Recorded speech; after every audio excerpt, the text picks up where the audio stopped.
حدیث پاک میں آتا ہے اگر تم اللہ پر توکل کرو جیسا کہ توکل کرنے کا حق ہے، اللہ تمہیں ایسے روزی دے گا جیسے پرندوں کو روزی دیتا ہے۔ کبھی امیجن کیا آپ نے پرندوں کو روزی کیسے ملتی؟ یہ حدیث میں ایسی اچھا ہو سکتا ہے انسانوں کے بارے میں فرمایا جاتا، نبی پاک فرما دیتے، جانوروں کے بارے میں فرماتے، پرندوں کے بارے میں کیوں فرمایا؟ سبحان اللہ۔ آپ کو دنیا میں پتہ ہے پرندے کتنے ہیں؟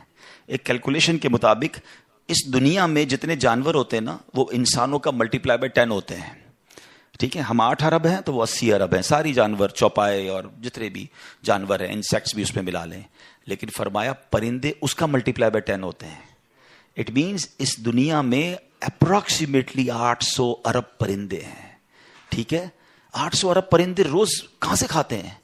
کوئی سپلائی لائن کو جا کے ان کو درختوں پہ پہنچاتا ہے، کسی گھونسلے میں کوئی آپ نے کبڈ دیکھی، کسی گھونسلے میں آپ نے کوئی سٹاک دیکھا کہ جناب یہ کل کا چارہ ہے، یہ رات کا چارہ ہے، میرے چھوٹے چھوٹے بچے ہیں اس کے لیے چارہ ہے، نتھنگ ایلس۔ ہر پرندہ 800 ارب پرندے اپروکسیمیٹلی روز صبح فجر کے بعد بھوکے نکلتے ہیں، اور جب شام اپنے گھونسلے میں آتے ہیں تو سب کا پیٹ بھرا ہوا ہوتا ہے۔ سب کو کون کھلا رہا ہے؟ کوئی تو ہے جو نظام ہستی چلا رہا ہے، میرا خدا ہے۔ ایمان لاؤ نا، توکل کرو۔ جب پرندوں کو 800 ارب پرندوں کو روزی دے سکتا ہے، ارے میں اور آپ اشرف المخلوقات ہیں، میں ٹینشن ہی نہیں ختم ہو رہی، کال کرو تھی نو ہے، سال بعد کیا ہوگا، بچی کی شادی کیسے ہوگی، میرے کاروبار کا کیا ہوگا، ارے مارکیٹ ڈاؤن ہو رہی ہے، ڈالر اوپر ڈالر نیچے، اسی ٹینشن میں مر گئے۔ یار جو رب چونٹی کو کن اور ہاتھی کو من دے سکتا ہے وہ اس نے مجھ سے بھی وعدہ کیا ہے۔ سیکھو نا حضرت ابراہیم سے، کاش یہ توکل نصیب ہو جائے۔ تھوڑی ایج اور بڑھتی ہے، آپ نے ایک بار ایک بڑا کمال کا منظر دیکھا کہ ایک بندے کو سمندر میں اس کی ہلاکت ہو گئی، سمندر میں وہ ڈوب کے مر گیا، مچھلیوں نے کھایا اس کی باڈی کو، تھوڑی دیر بعد اس کی لاش سمندر کے کنارے پہ آئی، تو پھر جانوروں نے کھایا، اس کے بعد دیکھا کہ پرندے آئے، پرندوں نے بھی اس کی باڈی سے کھایا۔ آپ کے ذہن میں خیال آیا کہ یا اللہ یہ بندے کو قیامت کے دن تو کیسے اٹھائے گا؟ ایمان تو تھا مگر اس کی باڈی کے اجزاء تو 3 الگ الگ مخلوقات کھا گئیں، اور قیامت کے دن یہ واپس کھڑا ہونا ہے اس نے۔ تو سبحان اللہ، آپ نے اللہ سے کہا وَإِذْ قَالَ إِبْرَاهِيمُ۔ پھر یہ دیکھیں حضرت ابراہیم کا یہ واقعہ بھی قرآن میں موجود، 3 پارے میں سورہ بقرہ۔ آپ کہتے ہیں وَإِذْ قَالَ إِبْرَاهِيمُ رَبِّ أَرِنِي كَيْفَ تُحْيِي الْمَوْتَى۔ اے اللہ، حضرت ابراہیم نے عرض کی کہ اے میرے رب مجھے دکھا دے تو مردے کیسے زندہ کرے گا۔ ارشاد ہوتا ہے قَالَ أَوَلَمْ تُؤْمِنْ، اے ابراہیم تو ایمان نہیں لایا، تجھے یقین نہیں؟ قَالَ بَلَىٰ وَلَكِنْ لِيَطْمَئِنَّ قَلْبِي، اے اللہ ایمان لایا ہوں، مجھے یقین ہے مگر میں ذرا دل سے دیکھنا چاہتا ہوں اور قرار آ جائے، میں عین الیقین چاہتا ہوں، میں اس کو مزید دیکھنا چاہتا ہوں۔ قَالَ فَخُذْ أَرْبَعَةً مِّنَ الطَّيْرِ، قرآن کہتا ہے رب نے فرمایا کہ اچھا 4 پرندے لے، فَصُرْهُنَّ إِلَيْكَ ثُمَّ اجْعَلْ عَلَىٰ كُلِّ جَبَلٍ، فرمایا اس کو اپنے ساتھ ہلا لے، اپنے ساتھ مانوس کر لے، پھر ان کا ایک ایک ٹکڑا پہاڑ پر رکھ دے، مِنْهُنَّ جُزْءًا ثُمَّ ادْعُهُنَّ يَأْتِينَكَ سَعْيًا، فرمایا پھر انہیں بلا، وہ تیرے پاس چلے آئیں گے پاؤں سے دوڑتے، وَاعْلَمْ أَنَّ اللَّهَ عَزِيزٌ حَكِيمٌ، اور جان رکھ اللہ غالب حکمت والا ہے۔ اب ہوا کیا، حضرت ابراہیم کو حکم ہوا کہ 4 پرندے لیں۔ اب آپ نے 4 پرندے الگ الگ لیے، مور لیا، کبوتر لیا، آپ نے مرغ لیا اور ایک گدھ لیا۔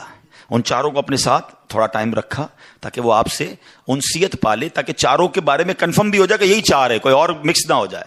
اس کے بعد آپ نے 4 کو ذبح کیا، 4 کا قیمہ بنایا اور 4 کا قیمہ مکس کر دیا، 4 کا الگ الگ نہیں، 4 کا ٹوٹل مکس کر دیا، اور اس کے چھوٹے چھوٹے پیس سمجھ لیں 4 پہاڑ پر رکھ دیے، الگ الگ پہاڑوں پر، اور 4 کی جو چہرے تھے یعنی ان کی کھوپڑیاں تھیں وہ اپنے پاس رکھی، اس کا قیمہ نہیں بنایا، یعنی ان کے سر آپ کے پاس ہیں 4 پرندے کے، 4 کا مکس قیمہ ہو چکا ہے، اور 4 الگ الگ پہاڑ پر رکھ دیے۔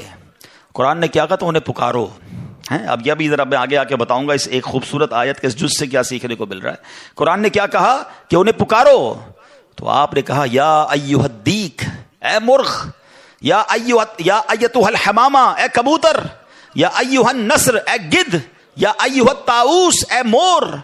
آپ کی پکار پر وہ 4 پرندے جو ہیں ان کا قیمہ اب آسمان پر اڑنا شروع ہوا ہے۔ فکشن، گرافکس ہیں، آج کل اینیمیشن کا دور ہے، کمپیوٹر پر جناب لوگ بہت ساری چیزیں بنا لیتے ہیں، سنو 5000 سال پہلے قرآن میں یہ واقعہ موجود ہے کہ کیا ہوتا ہے، ان چاروں کا کیما اڑتا ہے، اور اب جس کا مرغ کا ہے وہ مرغ کی طرف، مور کا ہے تو مور کی طرف، کبوتر کا چاروں کے جسم پورے کمپلیٹ ہوتے ہیں، سر نہیں ہے، سر تو آپ کے پاس ہے نا، وہ چاروں پرندے بغیر سر کے دوڑتے ہوئے آپ کے پاس آتے ہیں، زندہ ہو جاتے ہیں مگر سر نہیں ہے، قریب آتے ہیں تو حضرت ابراہیم نے ان کا سر جو ہے وہ واپس ان کے پاس لگا دیا، سب سر بھی ان کا لگ گیا، آ کر دانا چگنے لگ گئے۔ حضرت ابراہیم نے اپنی آنکھوں سے مردوں کو زندہ ہونے کا واقعہ دیکھا اور آپ کے دل کو اطمینان اور قرار آیا، یہ میرا رب یہ ہے۔ کیسے ہیں کہتے ہیں کسی کو شیر کھا جائے، کسی کو مچھلی کھا جائے، کسی کی سمندر میں موت آ جائے، معاذ اللہ کسی کے پرخچے اڑ جائیں، کوئی آگ میں راکھ ہو جائے، میرا رب چاہے تو سب کو دوبارہ جسم، ان کی تمام باڈی کو پھر کریٹ کرے گا اور وہ قیامت کے دن جمع ہوں گے۔ حضرت ابراہیم نے یہ اپنی آنکھوں سے دیکھا۔ حضرت ابراہیم علیہ السلام کے اس واقعے سے کیا سیکھنے کو ملا؟ پہلی بات، میرے رب کی قدرت کیسی ہے، ان اللہ علی کل شیء قدیر، ٹھیک ہے۔ دوسری بات، علماء کہتے ہیں صوفیانہ تفسیر اس کی لکھی گئی کہ 4 پرندے کیوں لیے گئے، کبوتر، مور، گدھ اور چوتھا مرغ۔